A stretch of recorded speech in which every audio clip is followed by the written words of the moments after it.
You need luck in the NBA draft. And the teams that got lucky in the lottery are the Thunder, who moved from the 4th best odds to number 2. The Kings, who moved from 7 all the way to 4. That is why Domantas Sabonis was giddy like a schoolgirl. The unluckiest team was the Detroit Pistons. They fell from top 3 all the way to 5. Orlando obviously won the lottery, but I hate what I'm seeing. All these mock drafts have them taking the wrong guy. And don't get me wrong, the Magic have done great with number 1 overall picks. Shaq, Chris Webber, who they traded for Penny Hardaway, Dwight Howard, but this time it's different. At number 1, they take forward Jabari Smith. They should not take a center this time. I've seen a lot of mocks take Chet Holmgren, but guess what? Screw those mocks. This is not a one-player draft. The Magic already have a center, Mo Bamba. They need to re-sign Mo and draft Jabari. If Chet was like the no-doubt number 1 pick like LeBron in 2003 or Anthony or Dwight Howard or Shaq, this would be different, but he's not. All of the top 3 picks could be a star. Jabari is the only elite two-way wing in this draft because Paolo Banchero needs to get consistent on D, and Chet cannot guard the perimeter.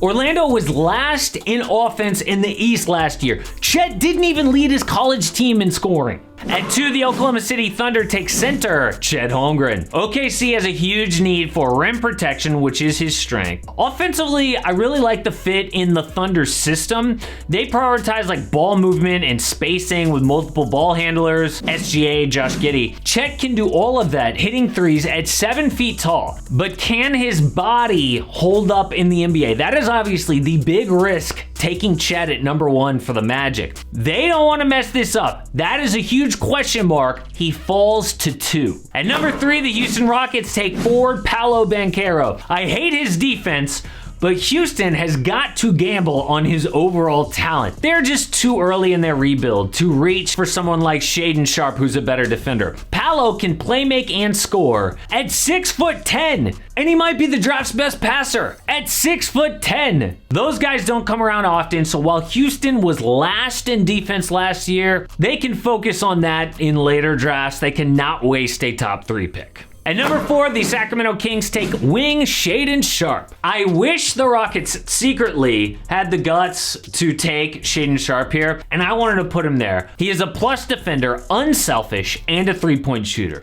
Shaedon was considered the number 1 draft pick coming out of high school. Then what happened? He dropped out of college to prep for the NBA draft, so teams are afraid that they didn't get to see him against big competition. Who cares? With 39 games in college is like this game changer. The Kings take Shaedon because they already have Davion Mitchell and De'Aaron Fox in the backcourt. A big pick after getting lucky in the lottery. At number 5, the Pistons take guard Jaden Ivey. Terrible draft luck after getting super lucky getting number 1 last year, but Ivey has big potential. Killian Hayes came off the bench to end the season last year, and that's where he should stay. Hayes basically can't shoot, which allows teams to double Cade Cunningham and Jeremy Grant. Ivey shoots the ball really well right now. That only improves next to Cade. Dude's got a lot of work to do in terms of like passing and mid-range shooting, but no one's a finished product coming into the league anyway.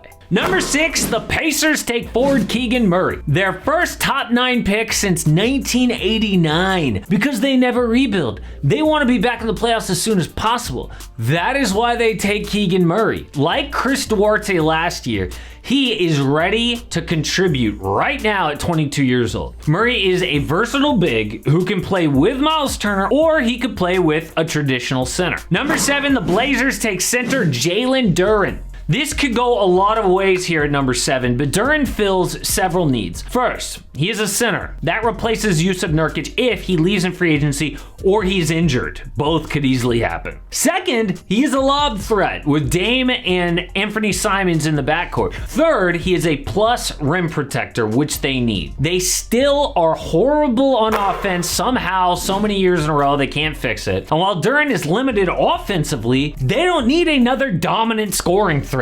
Number 8, the Pelicans take forward AJ Griffin, the best 3-and-D guy in the draft. Think of all the shooting they need around CJ McCollum and Zion Williamson. They are both going to handle the ball so much driving into the paint. Having AJ on the wing, hitting 48% from 3 in college, That is better than Steph's best NBA season. Okay, I'm not saying that he's Steph, okay? But even if that comes down a lot, he is still an elite shooter in the league. Dude also has a 7-foot wingspan, which lines up with the defensive culture they're building in NOLA. At number 9, the Spurs take forward Jeremy Sohan, their highest pick since Tim Duncan at number 1 in 1997. The Spurs love a high IQ two-way player, and while some mocks have them taking Johnny Davis, they already have a lot of young guards. Sohan gives them a playmaking 4, which they need, and at 18 years old, he's got a lot of time to improve his scoring.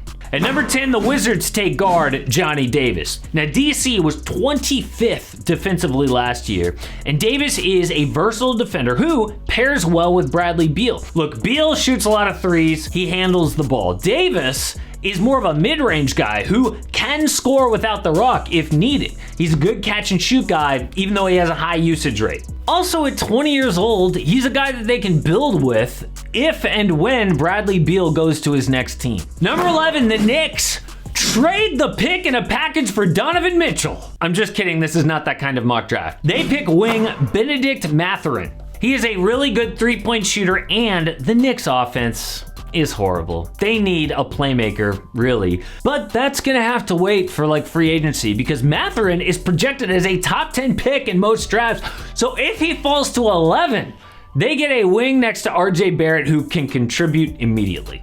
At number 12, the Oklahoma City Thunder again. This time they pick center Mark Williams. They steal him from the Hornets, who pick next.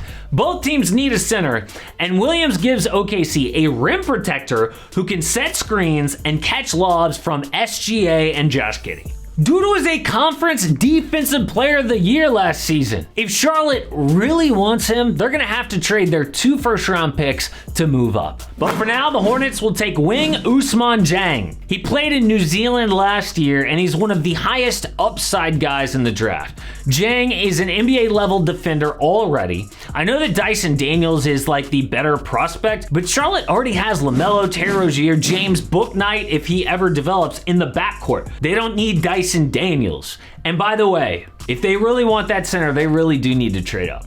Number 14, the Cleveland Cavaliers take guard Dyson Daniels. Listen, we all know that the Cavs kind of melted down in that second half of the season. Maybe this is for the best. They get another lottery pick with this young core. And when were they at their best in the beginning of the year? When Ricky Rubio was healthy. Obviously, they need another playmaker next to Darius Garland. Well, Daniels is 6'6" with lockdown defense. Some people compare his passing to Josh Giddey. I really think this pick is the perfect blend between the best fit and the best overall talent. The draft goes down on June 23rd. I do expect there to be trades in the lottery, especially as stars like Rudy Gobert and DeAndre Ayton become available. And where could those two guys go? I made 2 entire videos about where they could go in free agency and in trade in the case of Rudy Gobert. Take your pick. You've got the Gobert and Donovan Mitchell video here, or all about DeAndre Ayton right here.